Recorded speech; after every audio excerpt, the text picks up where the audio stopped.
আজ আমি কোনো ধর্মীয় বিতর্ক করতে আসিনি। আজ আমি এসেছি সবাইকে সত্যটা জানাতে। কয়েকদিন ধরে সোশ্যাল মিডিয়া জুড়ে দেখছি একটা ভিডিও খুব ভাইরাল হচ্ছে, যেখানে দেখানো হচ্ছে যে এই যে ছবিটা এটা নাকি শিবলিঙ্গ। আবার অনেকে বলছে যে রামায়ণ সম্বন্ধ কোনো অপদেবতার ছবি।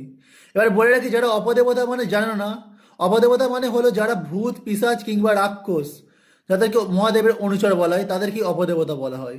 কিন্তু আমি সবার আগে স্পষ্ট করে বলে দিই, এটা কোনো শিবলিঙ্গের ছবি নয়। আর আমাদের রামায়ণ কিংবা মহাভারত কিংবা হিন্দু শাস্ত্রের কোনো বইয়ে এরকম কোনো অপদেবতার কথা উল্লেখ নেই যাদের আকৃতি এইরকম ছিল, বা এরকম কথা উল্লেখ নেই যে তাদের মানব লিঙ্গের মতন আকৃতি দিয়ে পুজো করতে হবে, এরকম কোনো বইয়ের উল্লেখ নেই। তাহলে এরা কোথা থেকে পেয়েছে সেটা এখন আমাদের জানতে হবে। আর যারা এটাকে শিবলিঙ্গ বলে সোশ্যাল মিডিয়ায় ভাইরাল করছেন তাদের বলে দিই যে আমাদের শাস্ত্রে শিবলিঙ্গের একটা নির্দিষ্ট রূপ বা আকার রয়েছে, এটা তার সাথে কোনোভাবে ম্যাচ খায় না। এখানে যেটা বানানো হয়েছে সেটা ইচ্ছাকৃতভাবে মানুষের লিঙ্গের আকারে অশ্লীলভাবে তৈরি করেছে। এটা কোনো ভক্তি নয়, এটা কেউ ইচ্ছাকৃতভাবে আমাদের সংস্কৃতিকে বিকৃত করে হাস্যকর বানানোর চেষ্টা করছে।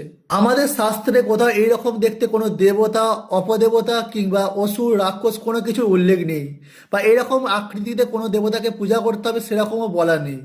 তাই যারা এই মূর্তিটিকে বানিয়ে পূজা করছো তারা আমাদের হিন্দু ধর্মের সম্মান বাড়াচ্ছ না, বরং উল্টে সোশ্যাল মিডিয়াতে আমাদের ধর্মকে আরো কমেডি বানাচ্ছ সবার কাছে।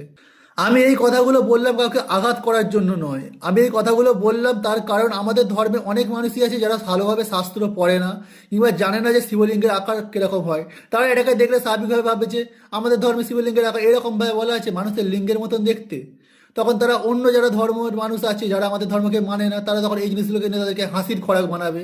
সেখানে তখন সে লজ্জায় ছোট হতে পারে, সে কী উত্তর দেবে সেটা নাও ভাবতে পারে। তাই আমি বলবো যে মূর্তি তৈরি হোক শাস্ত্র মেনেই, শাস্ত্রে যেমনভাবে বলা আছে, আর ধর্ম পালন হোক শাস্ত্র মেনেই। নিজেদের বিকৃত করা তৈরি, নিজের মনের মতন তৈরি কোনো শিবলিঙ্গ বা কোনো ঠাকুর দেবতার আকৃতিতে নয়।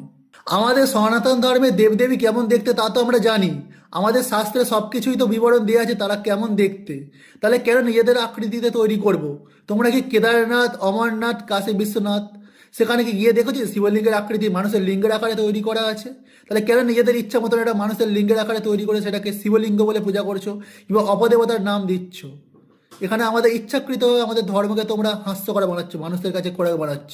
ধর্ম পালন করো শাস্ত্র মেনেই, সেটাই আমাদের কাছে উচিত হবে।